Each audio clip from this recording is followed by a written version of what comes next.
But we do begin with two birds of a feather. Radical socialist extremist, in this case, podcaster Hasan Piker, Michigan Senate candidate Abdul El-Sayed, pictured together frequently on the campaign trail, leaving many to openly wonder, why?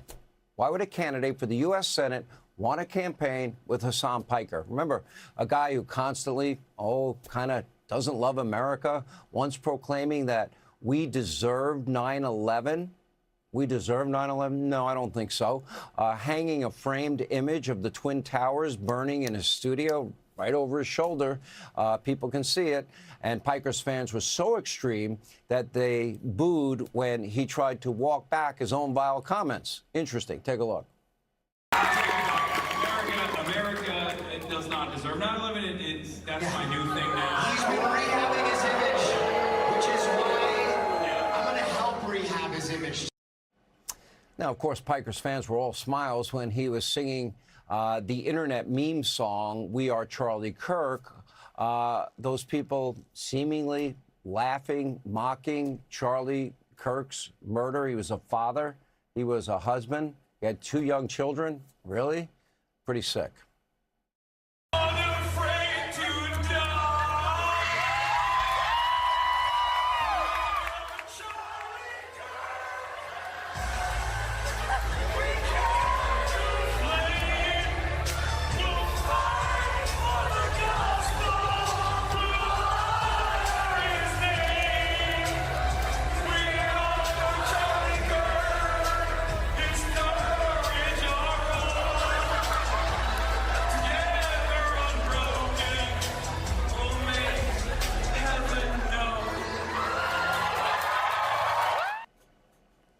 People are pretty weird and bizarre and kind of sick and radical and extreme. Piker knew Charlie, by the way.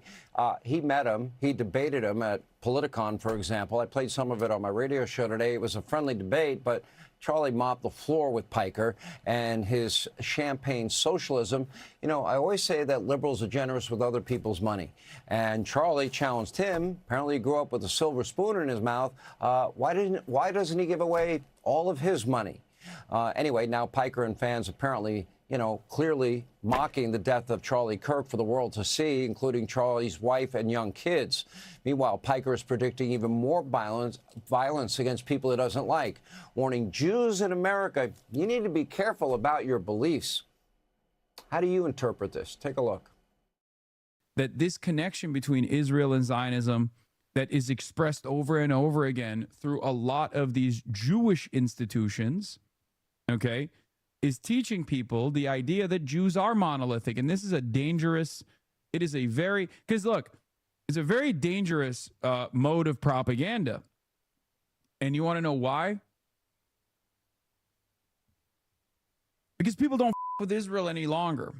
And if Jews in America keep putting this idea out there that they are singularly invested in Israel, eventually someone's going to come around and take action, not against the state of Israel, mind you, but against American Jews. How do you interpret that? Why would a candidate for the U.S. Senate invite that person on the campaign trail repeatedly? Now, whatever the answer, it is clear that El-Sayed has terrible judgment, his unwillingness to condemn his friend, and maybe that's why he keeps attacking, in this case, the second lady of our country, and that's Usha Vance. Now, the latest smear came after Vice President Vance dared to criticize Sharia law. I would argue Sharia is incompatible with Western values myself. El-Sayed responded with a racist post on X, writing, quote, so do we think that JD is taking Usha with him back in time to meet Paw, that's Vance's grandmother and grandfather, or no?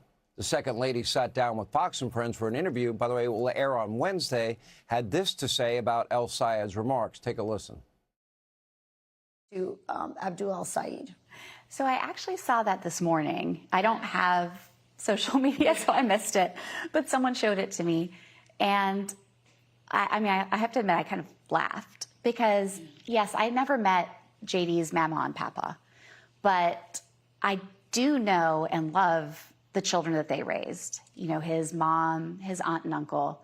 And they have never been anything but incredibly loving. I mean, his aunt is like a second mother to me.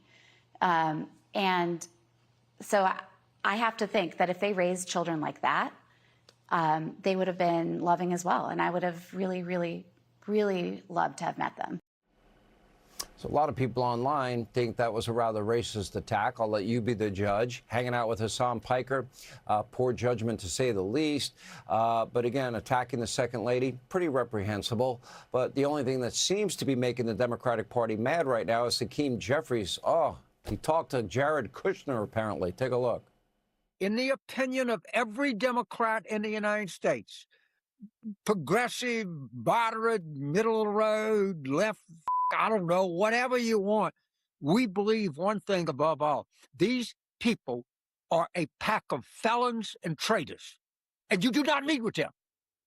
You do not meet with them. One thing that I know and you know, these are a pack of crooks, and they're a pack of people that don't give a about the United States of America, and we don't want to with them unless we absolutely have to. James has gone a little bit kooky. Anyway, this party is so far gone.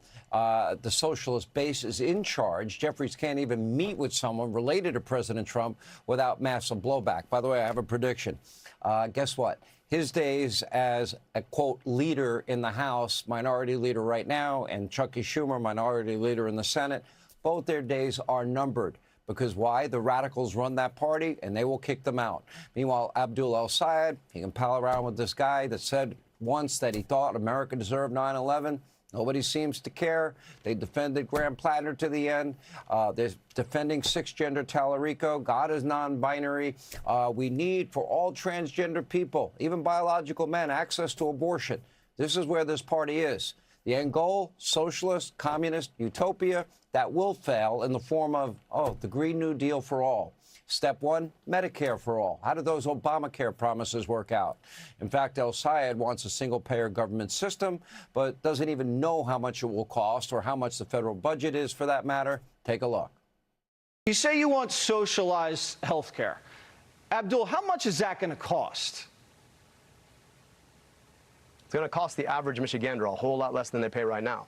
But I'm just going to tell you. No, but what's the price tag of the program? I have a feeling, Abdul, you don't even know how much money the government spends every year. Do you know? Look, the question, Jesse, to me All right, is, so you don't know. Let me tell you what it is. It's $7 trillion a year. And your plan to take over the health care system is $4 trillion. Keep your doctor, keep your plan. The average family saves $2,500 on average per year. How did that promise work out? How's your government schools working out? How is defund dismantle working out? How did open borders work out? Now, that is the reckless first step of radical socialism, but they want cradle to grave, womb to the tomb. And a warning, the new DSA base of the Democratic Party is prepared to get violent to achieve goals. Take a look at the tape. You decide. The masses are actually with us. They just don't have a mechanism to extract those demands from their politicians. And I feel like we are in a breaking point, or we are in an inflection point where we can actually start to grab hold of the ship of state and steer it in our direction. But it's going to be a violent process, a confrontational process. We are just 71 days away from the single most important midterm in our lifetime, and you got to vote like your country depends on it. Either you stop this movement here and now, and you better remember, the legacy media mob is not going to tell you all of Donald Trump's accomplishments. They won't tell you that he secured the border. They won't tell you that the Atlanta Fed is predicting now 4.4% GDP growth for the third quarter. They won't tell you about no tax on tips, overtime, Social Security that every Democrat voted against. They won't tell you that, yeah, he saved the world from a nuclear-armed Iran. None of that will come up. All right, thanks for watching. Check out my new podcast, Hanging Out with me, Sean Hannity. The big interviews, the debates you won't get anywhere else. Like and subscribe for new episodes every Tuesday and Thursday.